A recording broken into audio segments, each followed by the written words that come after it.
Hello and welcome to my channel, the Danish Readaholic. Today I'm gonna be talking about my Orilium character and all the books that I read so far.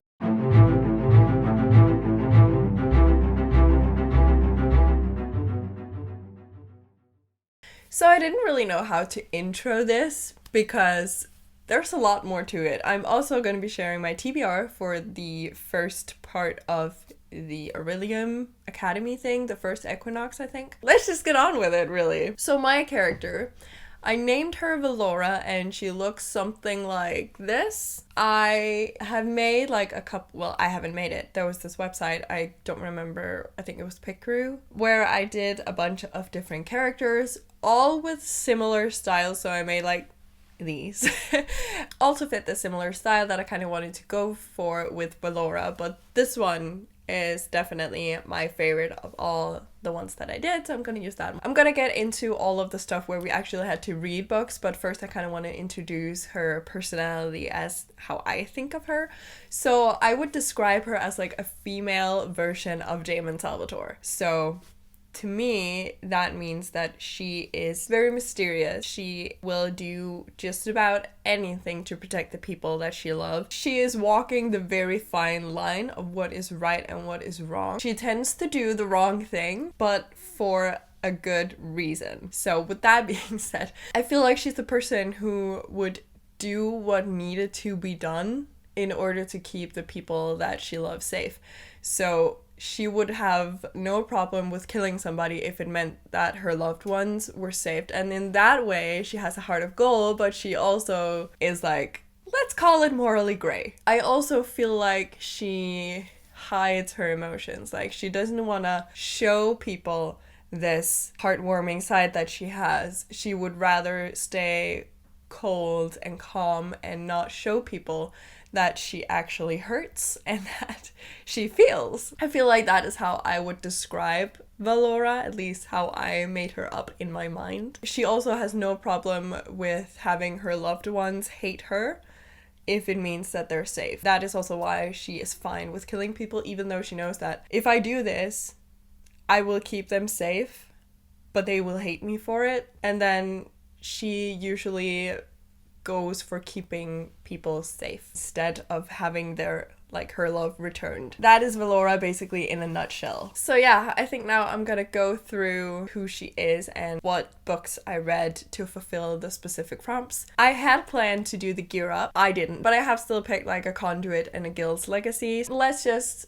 get on with it and talk about who she is. So let's start off with the background. So Valora is a wildling, and that was a person from the woods, basically. The prompt was to read a book largely set outside, and I read Illusionary. Then we have the province, and that was, well, I decided to go for Dark Meadow, and that was to read a dark academia. Dark Meadow is basically this really harsh environment, and as I have understood it, it is very cold. I kind of wanted to challenge myself because the prompt was to read a dark academia, and that is a genre that I tend not to go for. So I read A Deadly Education for that. So for my heritage, I went for Illyrian. And why did I do that? Because it says in the description that they're very secretive and very dark and gloomy. I felt like that was perfect for what I wanted Valora to be, and also since I had gone with Dark Meadow, I felt like Illyrian was the obvious choice because it says in the description that that is where they're often found. For the Illyrian prompt, we had to read a book that had a crow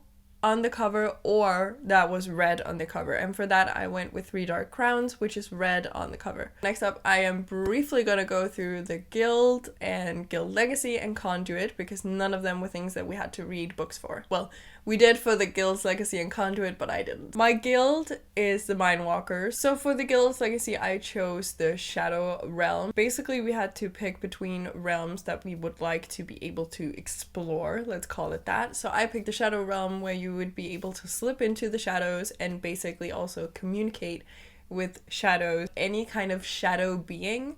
And I felt like that fit again with what I wanted Valora to be. As for my conduit, which is the weapon that my magic is kind of harnessed to, I went with the dagger, which is a Mindwalker specific conduit. I initially wanted to try and pick 2, but I was like, why would I have 2 separate weapons that have harnessed magic to it? So I decided to have harnessed magic into the dagger, but still carry a sword and using that most of the time. That was the basics about who my character is and where she is going, I guess, and her background and everything. So I'm just gonna jump into the TBR for this month's readathon. Somebody explained to me why I chose one of the hardest callings. I just went with what I thought was cool and what I felt would fit my character. So I went with Necromancer.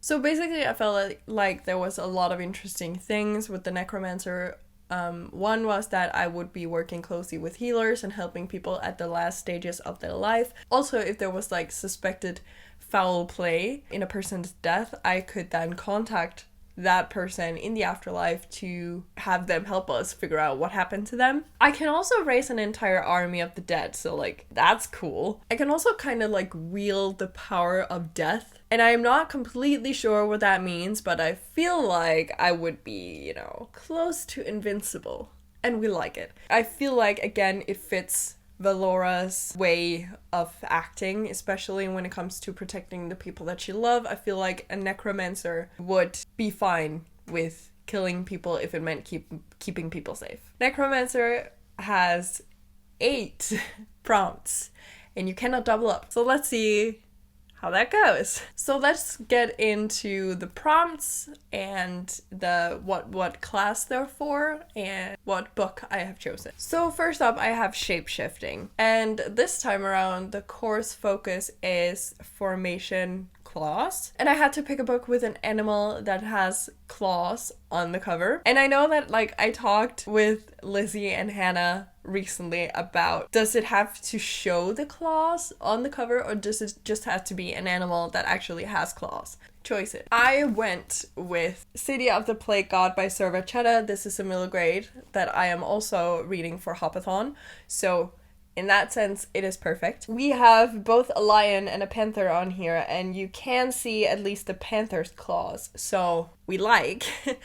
And I am hoping that this will be a quick read because, as I said, it is a middle grade, and also the font is kind of big. Next up we have animal studies, and the course focus is Ways of a Pegasus. The prompt for this is to read a quick read, and I do have a couple of options for that, so let me show you what I have. First up, like my original choice for this was Thornwood Sisters Ever After by Leah Cypress, and this is a middle grade. I have also put this on my TBR for Hopathon, so I feel like I'm gonna go for this. This is a middle grade, so I have a feeling that I will be able to get through this fast. I'm also really excited for it. This is a Sleeping Beauty retelling following Sleeping Beauty's sister and what she is up to whilst Sleeping Beauty is out being herself. I'm really excited to see where this book is going, and I feel like it would fit for a quick read. So if you happen to be on the live I was joining on the 1st of April with Lizzie and Hannah over at Lizzie's channel, I will link both Lizzie and Hannah down below because this is the second time I've mentioned them. I tried to read Trigger Warning for a prompt that I'm gonna get to later on. I could not do it. I DNF'd so fast. I read the first 3 stories and I had no idea what was going on, and I could not tell you what those stories was about. So I decided no, and then I went to the library the day after. And being who I am, I picked up 4 short story collections, and all of them are rather short. First up, we have the one that I'm most excited for. This is Når lyset slukkes by Kenneth Bøgh Andersen.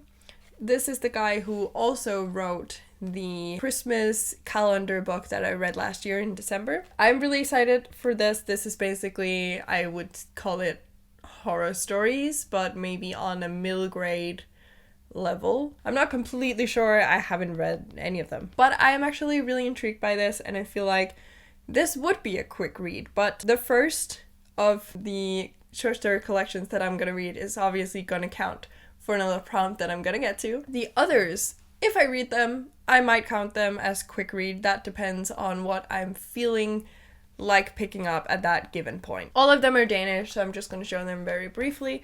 We have Pendernetten by Peter Mauritsen. Then we have Nat med Maja, also by Peter Mauritsen. And finally we have Jeg begyndte sådan set bare at gå by Kim Fupz Aakeson. So any of them are gonna count for quick read. Next up we have Inscription, and the course focus is Glyph Strength, and that is to read an intimidating book. Originally I had picked a big book, but that makes no sense trying to complete that in a readathon.